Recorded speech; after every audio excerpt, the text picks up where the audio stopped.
Kabla hujataka kumrudisha ex wako kwenye maisha yako, kuna vitu muhimu unatakiwa kuvifahamu. Na niko hapa ili nikujuze hivyo vitu muhimu. Kwa nini ex wako anataka arudi tena kwenye maisha yako? Ama ulishawahi kujiuliza kwa nini watu ambao waliumizana vibaya inafikia hatua anatamani warudiane ama amrudishe mwenza wake ilhali aliwahi kumuumiza huko nyuma vibaya? Sasa sababu zake ni hizi zifuatazo. Kitu cha kwanza kinachomsababisha mtu aanze kumfikiria ex wake kumrudisha kwenye maisha yake ili alishawahi kumuumiza vibaya ni swala zima la kuwa mpweke. Yaani mtu anapokuwa mpweke hana mtu wa kusocialize naye katika masuala lazima ya kimapenzi. Labda hatumii message usiku mwema. Kuna namna ambavyo wapenzi wanaishi mkiwa pamoja, mawasiliano. Kwa hiyo mtu akijihisi kinamna vyovyote ule upweke ambao unamaanisha kuwa yuko single, anaanza kumfikiria ex wake bila kujali aliwahi kumuumiza vibaya au hajamuumiza vibaya, au aliwahi kuchezewa na ex wake. Inafika hatua anatamani kumrudisha tena ex wake kwenye maisha yake. Kwa hiyo kuna wakati unaweza ukajiuliza kwa nini ndani ya moyo wako unahisi kuwa una uhitaji wa kumrudisha ex wako kwenye maisha yako. Ni kwa sababu una upweke ambao unaohitaji uwe na mtu kwa wakati huo, na ndio maana inafika wakati unatamani kurudi kwa ex wako. Sometimes kuna namna ambavyo mtu hisia zinakuwa zinamjia na zinakuwa katika hali ya juu. Inaweza ikawa mlishaachana na ex wako vibaya ama mliachana vizuri, lakini kwa wakati huo unaanza kusikia shauku ya kumtafuta, unalazimisha uwe karibu naye. Ni kwa sababu uko mpweke. Hii haijalishi uwe kwenye mahusiano mapya ama uko single. Kuna namna ambavyo hisia zikikuzidia unatamani ukaribu wa kimawasiliano na yule mpenzi ambaye uliwahi kuwa naye kwenye mahusiano. Kwa hiyo hii ndio sababu ya kwanza kwa nini watu wanatamani kurudi kwa ex zao ama wanawarudisha ex zao, ni tatizo zima la kuwa mpweke. Hivyo kama hauhitaji kumrudisha ex wako kwenye maisha yako, basi jitahidi usiwe na upweke ndani yako. Hata kama uko kwenye mahusiano, jitahidi kukubali mahusiano ambayo uko nayo tofauti na yale ambayo yamepita. Au kama uko single, angalia maisha mengine ila sio kutamani kule ambapo umetoka.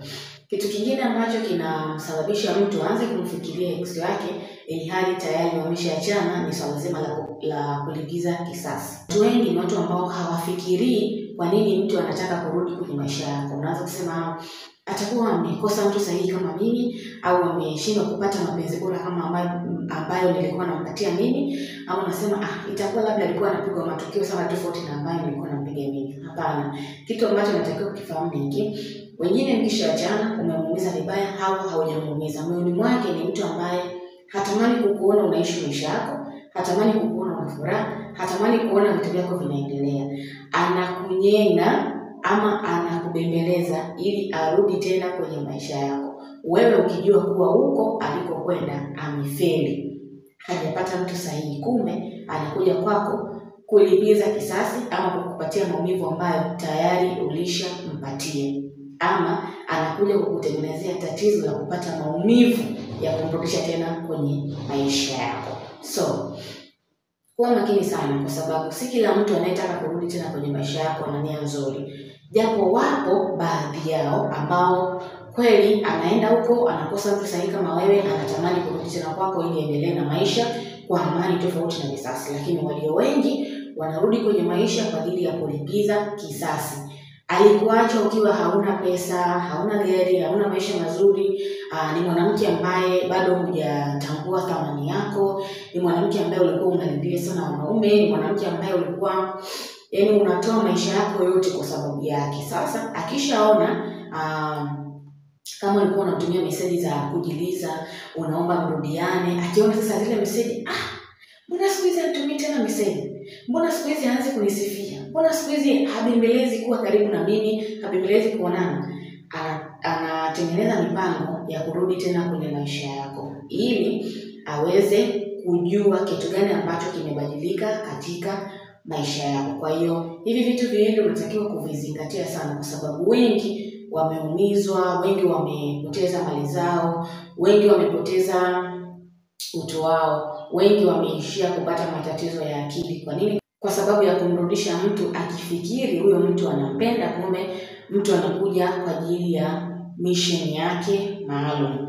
Na kitu kingine ambacho kinasababisha mtu anakuwa anatamani kumrudisha ex wake kwenye maisha yake, ama ni mtu ambaye anaona kabisa nina uhitaji wa ex wangu, ni mtu ambaye ana tatizo la kihisia.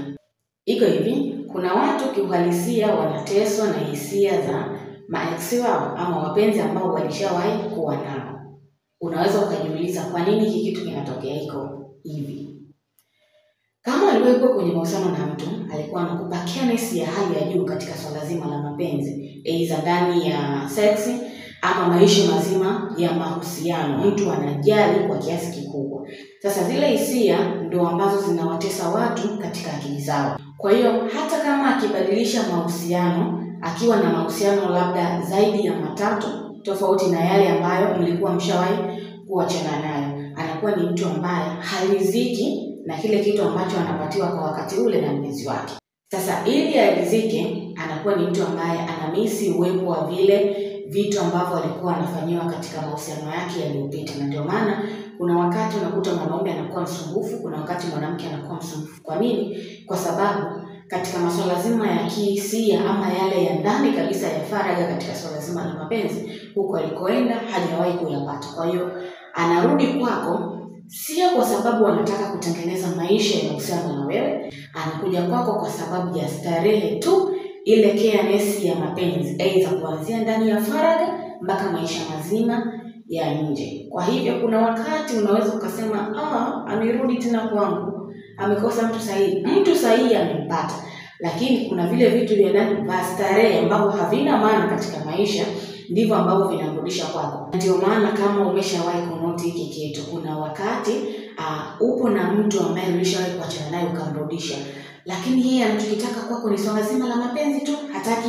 story nyingine, hataki mambo yoyote yanayohusu maisha, hataki mwambie chochote, ila anachotaka ni masuala mazima ya nini, kuonana. Basi huyo yuko kwako kwa ajili ya masuala mazima ya starehe. Sasa ni kitu gani ambacho unatakiwa kuzingatia katika mchakato wa kumrudisha mpenzi ambaye ulishawahi kuachana naye, bila ya kujali kama mliishi vizuri ama mliishi vibaya? Kitu cha kwanza unatakiwa kuhakikisha, je, amebadilika kweli? Kile kitu ambacho kiliwafanya muachane, je, sasa hivi kipo au hakipo? Kama ni tabia ya mtu, labda tabia ya uzinzi, tabia ya ujeuri, majivuno, kujikweza, hivi ni vitu ambavyo mtu hawezi kuviacha kwa sababu ni tabia yake. Kwa hiyo unatakiwa kuwa makini katika mchakato wa kumrudisha mtu ambaye ulishawahi kuachana naye. Angalia kitu gani ambacho kiliwasababisha muachane, kitu gani kiliwasababisha mgombane.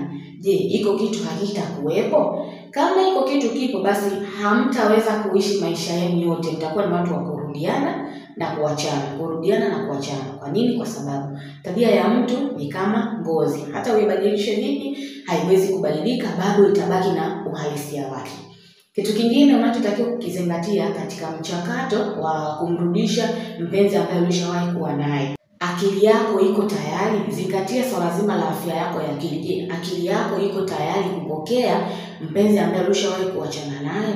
Kama akili yako haipo tayari, alafu mwili wako ndio upo tayari, una shauku kwamba yani akinishika hapa huwa nafurahi zaidi, basi iko kitu kitakutesa zaidi, kwa sababu unaweza ukamrudisha lakini akili yako inakuwa kwa mtu mwingine, alafu mwili wako utakuwa kwa sababu yake. Hapa hamwezi kutengeneza maisha, kwa sababu kutakuwa na swala zima la starehe na kupotezeana muda. Kwa hiyo katika mchakato wa kumrudisha mtu, angalia akili yako inawaza nini. Akili yako iko comfortable kumrudisha huyo mpenzi wako?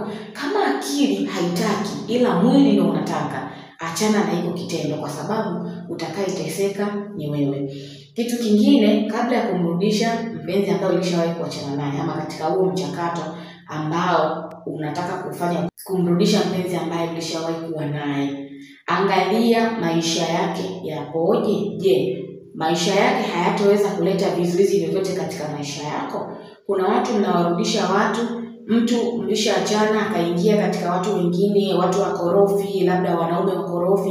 Unapomrudisha kwenye maisha yako, unakuta na yeye anaanza kukuletea fujo za wale watu ambao waliwahi kuwa nao. Labda hao watu hawataki waachane, unakuta anakuletea fujo. Au unakuta mtu anakuletea mikosi, anakuletea mabalaa, unakuwa hauelewani na watu wako wa karibu. Hii pia inakuwa ni mbaya. Kwa hiyo tusijiangalie sisi wenyewe wakati tunapotaka kutengeneza furaha zetu. Inatakiwa tuangalie na watu wanaotuzunguka. Je, wanaweza wakafurahia maisha ambayo tunayafurahia? Natumai kuna kitu umekipata. Tukutane wakati mwingine.